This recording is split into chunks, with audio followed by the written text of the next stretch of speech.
Today, the transgender movement has hit mainstream culture in a big way, but it wasn't always like that.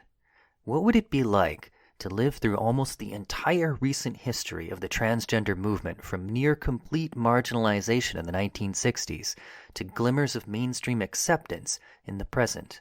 Today, we're talking to Alexandra Billings, who did just that. Billings plays the character of Davina on the hit TV show Transparent and has just published her memoir, This Time for Me. It's hot off the presses, hitting shelves just this last weekend, and I highly recommend that you pick up a copy because it tells one person's experiences from the 60s through today. We catch up with Billings and talk about some of her struggles, but our conversation quickly turns into much more. She is an actress, a teacher, and a person who has, frankly, endured some hard times in her life: prejudice, assault, drug addiction, HIV, family rejection, and more. And yet she has worked through that pain and emerged as someone who can convey it in a way that perhaps can help others. Alexandra Billings tells us about coming to terms with herself, writing about her experiences on the show Transparent, and carrying pain while still walking proud. That's what we're talking about in today's interview episode. I'm BT Newberg, and this is The History of Sex.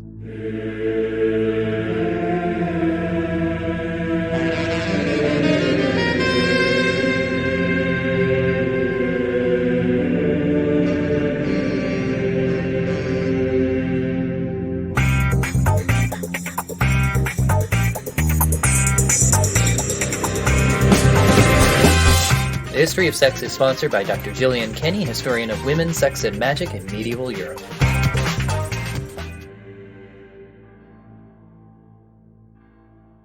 According to the inside flap of Billings' new book, Alexandra Billings is an actor, singer, author, teacher, and activist who has appeared on numerous television shows, including Amazon's Emmy and Golden Globe Award-winning Transparent.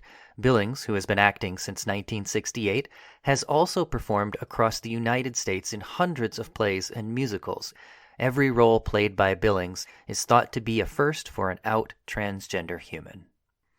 And in addition, we must of course add that she is now the author of the new book, This Time for Me, a memoir.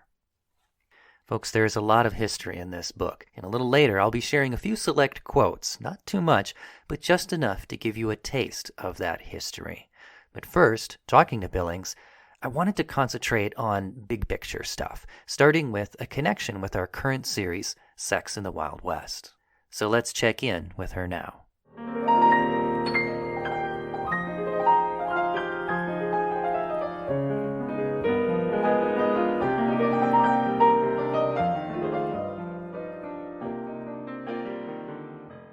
Okay, so Alexandra Billings, thank you for being on the show. Thank you, my friend. It's good to be here. One thing that I would like to start off by asking you is I was listening to a different interview that you did on a podcast called LGBTQ&A. And on that interview, you mentioned that you have some Native American heritage. And I just thought that was an interesting connection because I'm doing a series on the Wild West right now. My next upcoming episode is about a Native American perspective and two-spirit traditions and things like that. So is that accurate? And is there anything that you would be willing to say about that? Well, I'm mixed, so I'm a lot of different things, but that is a part of me, yes. That particular heritage is runs through my father's side of the family, my grandfather on my father's side.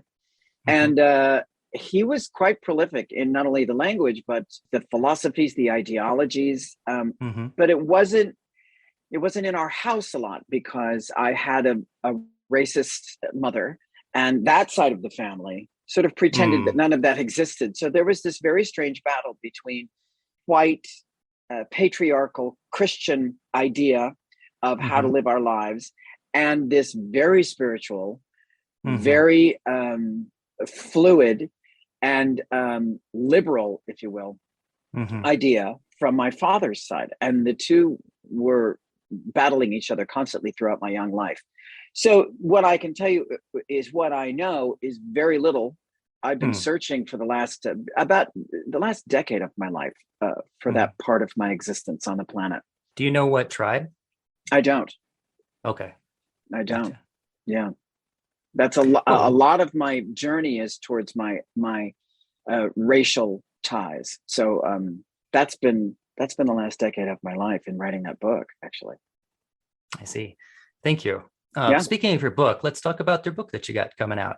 So one of the things that struck me about your book is, yes, of course, it's a book about being trans, but it's also much more than that. It's your memoir. So of course, it's also about being an actress, being a teacher, being a family member.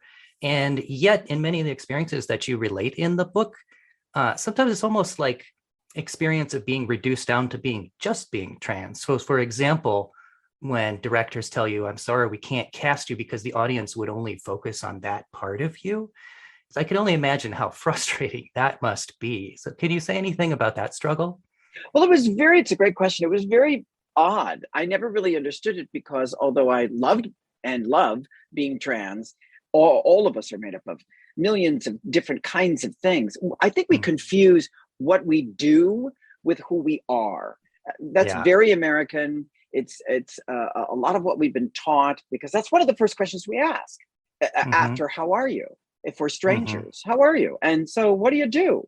And that's like a big deal. And it's interesting that follows how are you, that we can't just stop there. Like, how are you doing? How are you feeling? What are you going through? We have to know what we do, because once we do that, then we know who we are. If I know what you do for a living, I know where my status is. So my whole life has been about, because I'm trans, people have confused what I am with what I do, meaning being trans is something that I do, like fixing a car or, going to the 7-Eleven, and I'm trans. It's very, very bizarre. It doesn't make any sense. And it never made any sense to me. So that was the container people, and it's still true to this day. That's the container that people put me in. So I always thought to myself, well, look, whatever question you ask me, I'm probably more than willing to answer. You better be ready to hear the answer, because I'll tell you. So if you ask me, just know that I'm going to say it. And after we get done with that conversation, if we can have other conversations, perhaps we can veer away from what you think is the only true thing about me. That's the way I've always thought. Right. Absolutely. So going along on the similar lines there was sort of an interesting shifting in phases in your life that comes through in the book that is sort of related to this. There's like an earlier phase where you're discovering your trans identity and plugging into the trans community. And at that time, you were going by Shantae. But then there's a part after that where it kind of feels, to me as a reader, it felt like you're like, okay, I kind of got that squared away now. Now I want to explore more parts of myself. And you go into like, your acting career and your teaching career. And that's even marked by kind of a name change to going by Alexandra. So can you say anything about that kind of transition in your life? Yes. And again, I think it's true for all of us. When we're young, we want to do the one thing that is focused, that's in the front of our, like the carrot, that's in front of us that we keep chasing, that we never really get. The first thing that comes to us is most likely not the path that we follow. I always find it, and I thought when I was very young, I know exactly what it is. I know the thing, I'm going to go get the thing. That's the thing that I want. And it turns out that the thing that I thought I wanted was actually just the end result. What's interesting is the journey. It's not about finishing the race, it's about racing. So I always thought that I was sort of done for the longest time. And what the surprise was that maybe it's not about winning.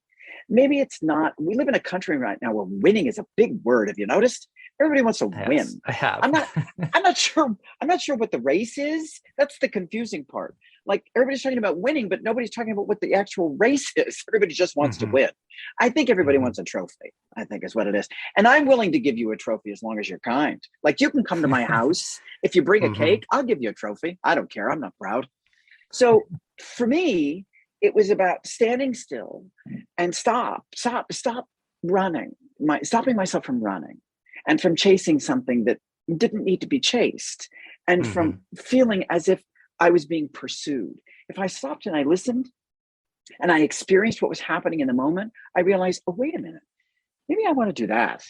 Or, oh, look over there, that's shiny.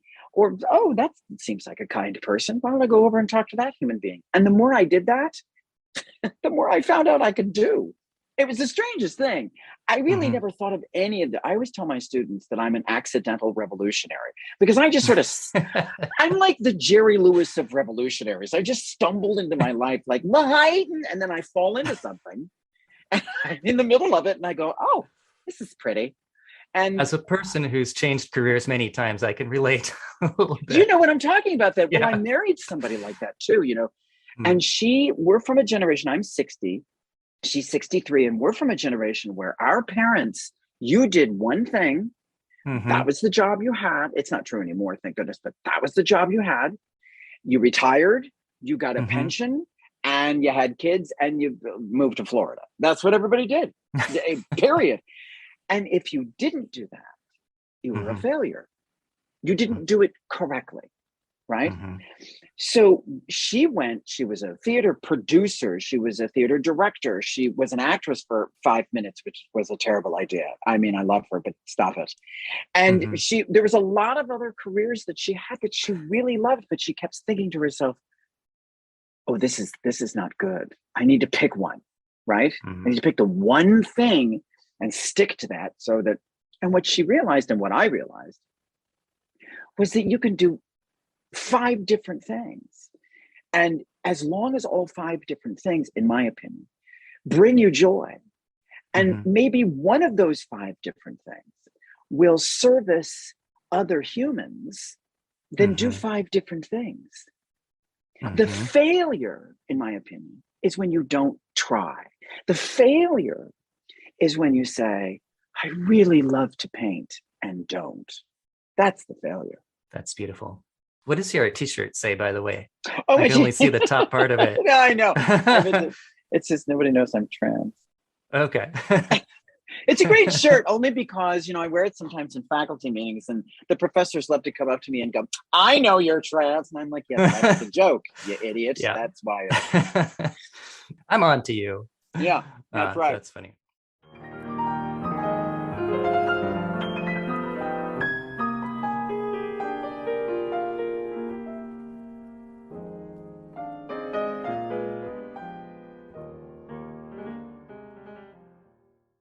So folks, there you can already see a glimpse of some of the difficulties that Billings has had to face. She addresses the question with a bit of a humble flair, I guess you could say, not, going into too much detail. However, in her book, she pulls no punches. I'm not going to give away too much, but I would like to give you a taste of the sort of history that you can find inside its pages. So here are a few suggestive selections through the decades. We begin in the 1960s, a time of great upheaval for many minority groups. There was the civil rights movement and the Stonewall riots, of course.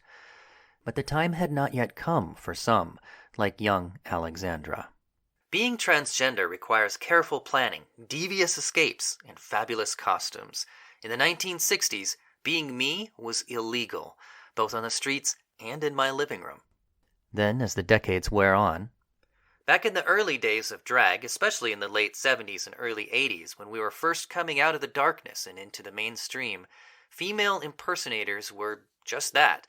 They were required to impersonate females. Meaning, in public perception at the time, it was still about entertainment and about pretending to be someone else instead of being yourself. For the average person, the idea that a person could deep down be anything other than their assigned sex was still to come. And even into the 1980s, there were laws that enforced that perception. The 80s were the time of the woman. Those shoulder pads took up most of the space that we weren't allowed into.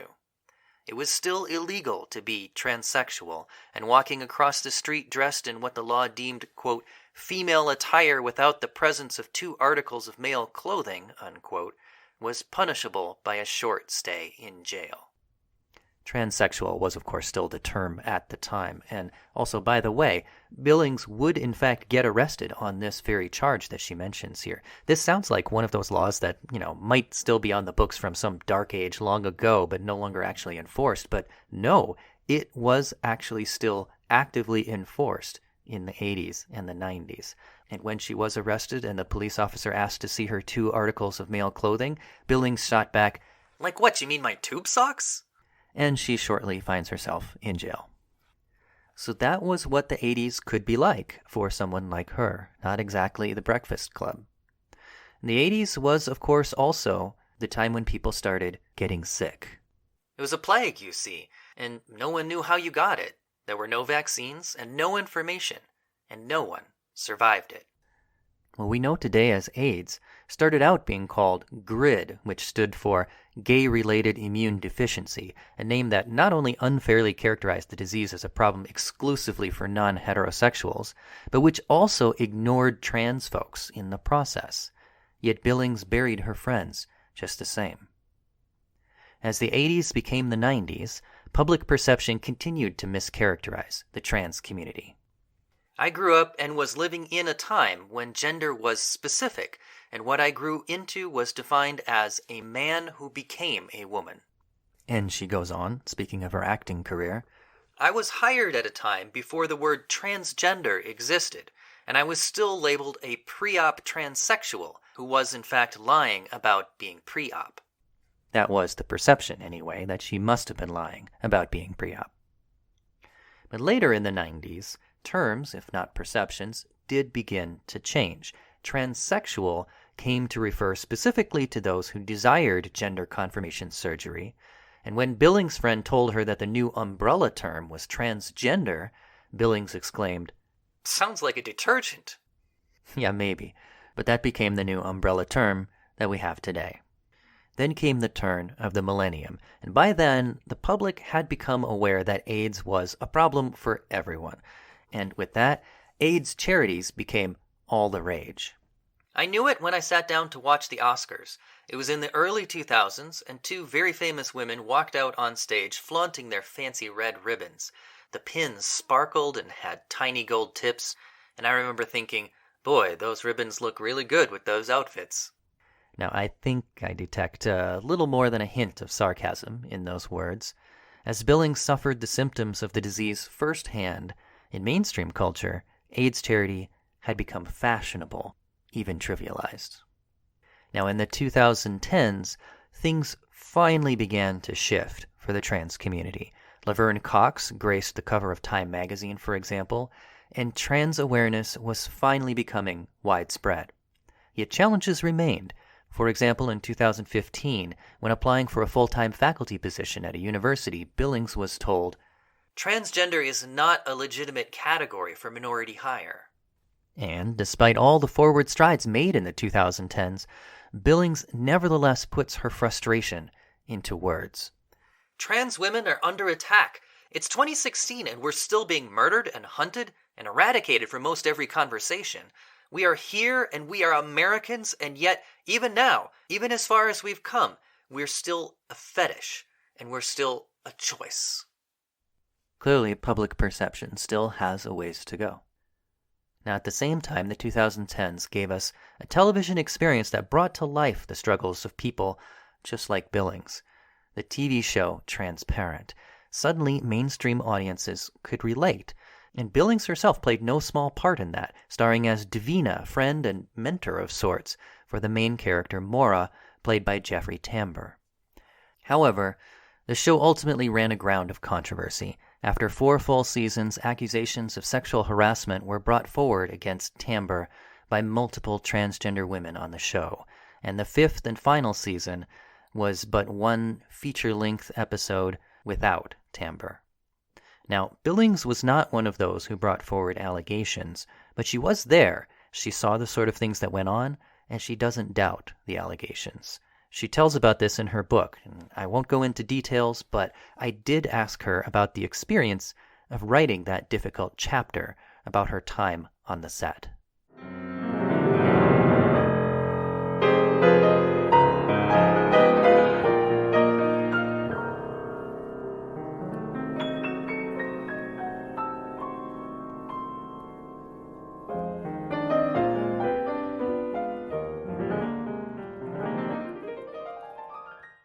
So shifting gears a little bit, so you've been in many different productions, a lot of them like stage plays, but you've also, been in TV shows, various different parts. Of course, the thing that you're most famous for is the TV series Transparent, which, full disclosure, I Had not watched before prepping for this interview, but it got me. Did it? I'm like moving into season 4 now, so I haven't seen Oh the whole thing. wow, But that's well, yeah, good for you. You're a hanger-oner. Good for you, honey. yeah, listeners, it's worth it. It's definitely worth it. That's great. But it's a show that, of course, is not without controversy. There's the sexual harassment allegations against former lead actor Jeffrey Tambor, and you do address that in your book quite candidly and rather deftly, it seemed to me, because it didn't feel like some kind of juicy tabloid Thank you. expose. Good. You give credit where credit is due, but you also don't like sugarcoat anything or like downplay anything. So was that a difficult chapter for you and your co-author Joanne Gordon to write? Well, I'm sure you had to play it just well, the right way. I'm I don't believe in revenge. I see. And I don't believe in resentment, meaning it's not healthy for me. I've done that before, and it's just not healthy. So I don't hold on to stuff. Now, that doesn't mean that the pain goes away. For me, it's about carrying the pain and loss and grief. Because if I try to get rid of that, if I try to say, oh, I need to move on. I hate that phrase, but I need to move on, or I need to, if that's true with my pain and my grief and my loss, then it's also true of my joy and my beauty and my freedom. You can't compartmentalize events in your life. Everything, we're all made of the universe. So it's like electricity running through us. Sometimes we're really happy and sometimes we're really sad and sometimes we don't know why. So the entire book was difficult. There was no, I know, believe that. It really was. And so, I've been asked this question before, like, well, what's the hardest chapter? And I'm like, they're all hard. Even the ones that were funny and silly were difficult. There was never a time, this is terrible, but there was never a time when I thought, oh, goody, I get to write. I never did that. That never happened. Never. And so, yeah, it was hard. But the whole thing was hard. Actually, that's not true. This just came to me as I'm saying this to you. The one thing that I wrote that was not difficult at all was the very last essay to my students. That was the only thing that was not difficult. Isn't that interesting? And why do you think that is? Do you think that just felt more authentic? Or I don't know. I don't know. All I know is that I wrote it in, I think, 5 minutes. I wrote it very quickly. It's one draft. The thing that you read is the thing that I wrote. It was not a word of it was changed. And Joanne Gordon, who edited the book, she was the one who sort of put everything together. Because, as you know, I write in the abstract. Sometimes some things make sense, and we go back and forth in time and all kinds of things. Sure. And it was the only essay that I wrote that I said, this goes at the end of the book. And she was like, this is how you want to end the book? And I said, yes. That's the only thing you can do anything you want with every other essay, but this is the end of the book. And she said, okay, let's do it. Yeah, because it was the only time I went, listen, honey. And she was like, okay, calm Didn't down. really give her a choice. No, not really at all. No. I want to go back to something oh, no, go ahead. Well, I just wanted to add, the thing about Jeffrey and I write a lot about a couple of quote unquote famous people, well-known people. And I left a lot out.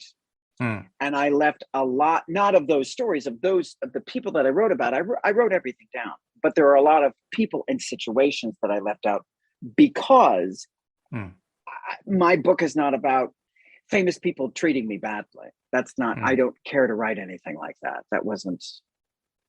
And because the book ends for my students, and the letter to them is about them understanding that they are not just my students, that they are my teachers. That is what the book is about. It's about me finding all of my teachers throughout my life. That's what I wanted to write about. Interesting. So I want to go back to something you said earlier about carrying the grief, because I'm sure there's a lot of listeners to our show that have had experiences that are traumatic for them, or that they may feel the weight of that on their shoulders. I've had experiences like that. So how does a person carry the grief in your experience? Here's what I think. This is such a beautiful question. Here's what I think. Grief is like, if you go to the Sears Tower in Chicago and you stand very close to the Sears Tower and you look up, it's huge. It overwhelms the sky. You can see parts of the sky, but it overwhelms the sky. And you have to strain to try and see all of it. If you go across the street, it's still huge, but it's not as overwhelming. And then if you take a cab and you go across town, you may only see just like the very top of it, and then much more of the sky appears. Now, the building hasn't moved. You have.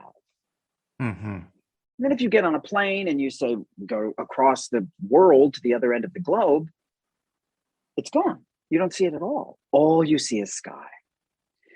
But it still hasn't gone anywhere. You have. The building is always there. So many times, I believe, in our lives, we make a choice to go close to grief or loss or pain or envy or jealousy or rage, whatever the thing is. We make a conscious choice. I'm feeling really bad. I'm going to go close to that event. That event may have happened when you were 10. Who knows? And who knows why we're drawn to that? Stop questioning why and allow it to be true. Because if you're on the planet and you've survived 10 years, 20 years, 15 years, 65 years, you've survived it because you know how to do this. So when you're very close to the building, when you're very close to that thing, just know, stay there. It's not going to feel great. Just stay there and know at any time when you're ready, all you have to do is bless the building, thank the building for being there, and then turn and walk away. That's the art of navigation, I think. I can see what your students see in you. I think your students have a great teacher. Oh, thank you, my friend. That's very kind. That's very insightful. And that actually does lead me into my next question, which is, if you would, for those out there who are cisgender, is there one thing that you would like them to know that they might not think to ask? And for those out there who are trans or possibly trans or questioning somewhere on that curiosity scale, what is the one thing that you would like them to know? What a good question. It's a large question. I'll try and answer it succinctly. That's not my skill, actually. It's succinct answers. All right, Alex, focus.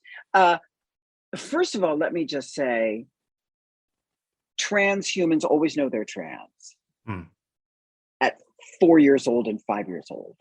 I always say, as I approach my 60th year on the planet, in 4 weeks, by the way, I'll be 60. Had I had parents in my own household who practiced understanding and who educated themselves on things that they were a little unfamiliar with,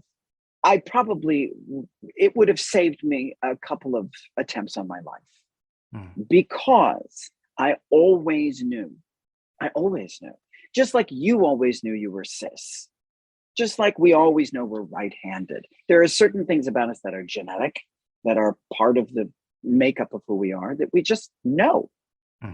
There, at no time does a child walk up to a parent and go, I think I'm a girl, and not mean it. So we need to know that that's true. The questions, I think, especially for cis humans and for trans humans, for me, it's about information. I would really love to make education not only paramount, but fun. That I grew up hating to learn because I was told my whole life that I was stupid. Stupid people, and let's be really clear about this, stupid people are determined to wipe curiosity from their vocabulary. That's a stupid person. I refuse to learn about this. I will not talk about that. I don't want to know any more than I already know. So I would encourage cis, trans, non-binary, however you identify, that you ask every question possible. Every question. And I would say, as long as you do it with kindness, meaning you have to know you have to know the event that you're in, right? Which means you have to read up before you go. If you go to a place where there are a lot of people that you've never met before, you might want to get to know that community before you go into that place, so that you understand which questions are appropriate and which questions are not. So this is all about, how do we find out about each other in a really fun, entertaining way? How do I find out more about you? That it is not just about dialogue between you and I, but because I'm interested in you. I want to know about you. I want to know where you came from and what you like and what you don't like, so that when you and I talk, we can have a deeper, more meaningful and interesting conversation. Let's make education joyful. Wonderful. And that hopefully this conversation has been a little bit deep and meaningful for our listeners as well. It certainly has been for me. Oh, I'm so glad. Thank you, Alexandra. You're welcome, my friend. So, but just the last thing that I have for you, thanks for being on the show. But before we go, is there anything else that you would like our audience to know? Here's what I'd like to say. I'd like everyone who's listening to understand something as far as everybody can. Whether or not you agree with another, there are many, many people in my life that I deal with that I don't agree with. It doesn't mean I don't like them. It means I don't agree with you. I don't eat asparagus. I hate asparagus. Don't bring me asparagus. Don't put it on my plate. I don't want it. But if you love asparagus, I will feed you asparagus. I just won't eat it myself. I'll have a Big Mac. That's what I will have. And that's what you will have. That doesn't mean that we can't sit down and have dinner together. Let's try, to the best of our ability, to understand that your experience doesn't need to be my experience. You don't need to see the world through my lens. You don't need to walk in my shoes. I don't need you to speak for me. I need you to speak with me. So let's allow our differences to become gifts instead of obstacles. Let's practice that. And as someone who likes sweet corn on their pizza, I'm glad that not everybody has to be eating the same thing as me. See, there you go. That makes me want to throw my phone out the window. But for you, that's great. Thank you so much, Alexandra. I hope you have a welcome, wonderful day, and I really appreciate you talking with us. Same. Thank you. All right. Have a good day. Thanks, love. You too. Bye.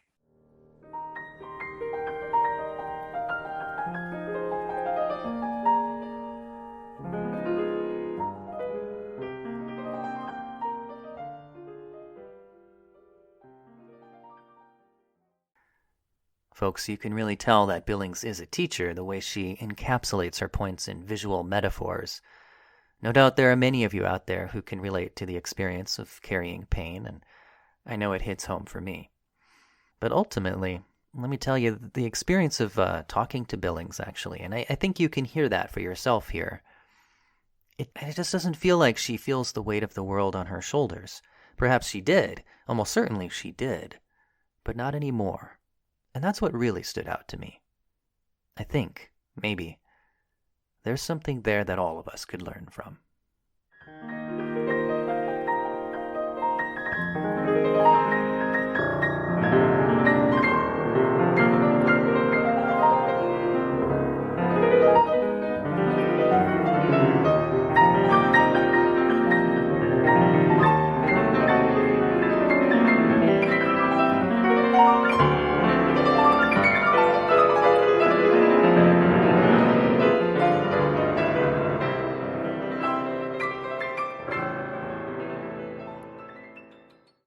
Well, folks, that's all that we've got for you today. I hope you learned something today. I certainly did. Thank you so much to Alexandra Billings for talking with us today. Everyone, be sure to go out and grab a copy of her memoir, This Time for Me, available now. Oh, and Alexandra, happy birthday to you too. 60 beautiful years, and for all the pain and struggle, you wear it well. Next month on this show, hopefully, fingers crossed, we'll start telling the other side of the Wild West, the perspective of its native inhabitants, for whom the experience was, of course, very different. We'll be focusing specifically on the Lakota, Dakota, and Nakota tribes. What was sex and gender like in their culture? And how did that change over time as their land was taken and they struggled to make their way in a new, very different world? And what was it like for those of tribal third genders, traditions now summed up as two-spirit traditions? Perhaps among them there were some who could find some common ground with Alexandra Billings. But they were also very different from any modern Western gender category, not reducible to any single LGBTQ+ analogy, and varied greatly from tribe to tribe. We'll be getting into all of that in the coming months as we explore the other side of sex in the Wild West. Folks, if you like what we're doing here on this show, you can support us by subscribing, rating, and reviewing on Apple Podcasts or wherever you get your podcasts. You can also pledge on Patreon, where $5 a month gets you a portrait drawn in the time period and culture of your choosing. I'll make you look awesome, I promise. Just go to www.patreon.com/BTNewberg. That's patreon.com/BTNEWBERG. All right, folks, I'll see you next time. I'm BT Newberg, and this is the history of sex.